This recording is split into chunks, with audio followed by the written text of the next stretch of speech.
Today also signed an executive order paving the way for a deal to be finalized with China regarding the ownership of TikTok. If solidified, the deal would transfer the majority ownership of the app from China to America.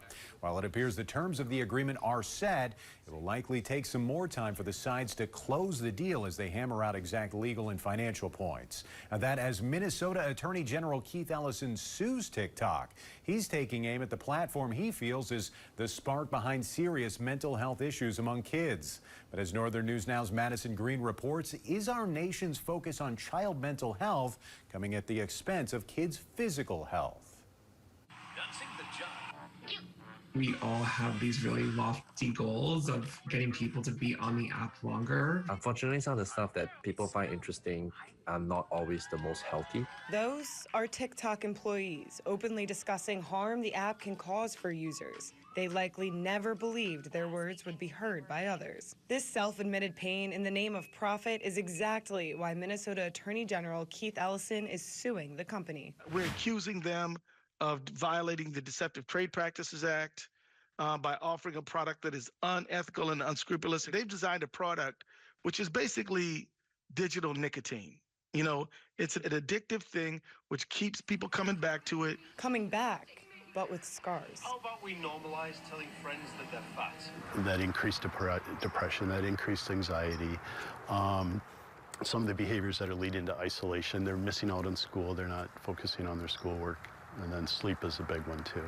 According to Sigurd Haller, a psychotherapist with Essentia Health who works with children, it's because kids are not just watching a few videos and putting down the phones. We call that doom scrolling, or they use the term bed rotting. You know, it's 10 o'clock, you might be a little bored, you're missing out, next thing you know, it's 12, 1, or 2. While the state is cracking down on digital overconsumption, what about the overconsumption of calories, which is just as accessible and just as harmful for youth?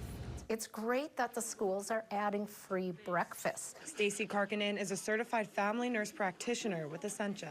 But if you're offering donuts and pastries and sugar-coated cereals to our children, all you're doing is adding to the problem of obesity.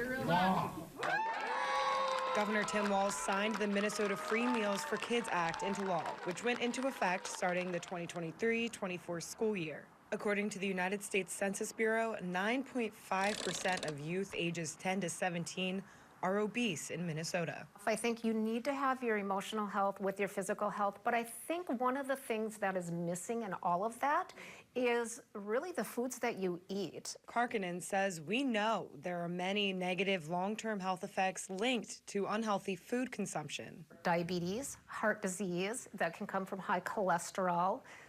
We can see some polycystic ovarian syndrome and infertility in women. Yet what we don't know are the long-term effects of excess TikTok use. In a lot of the research right now, you know, there's a lot of things that being looked at. There's nothing definitive yet. So why prioritize putting this platform on blast? Ellison says it's simple. It's complaints, parent complaints, parents calling up, talking to schools.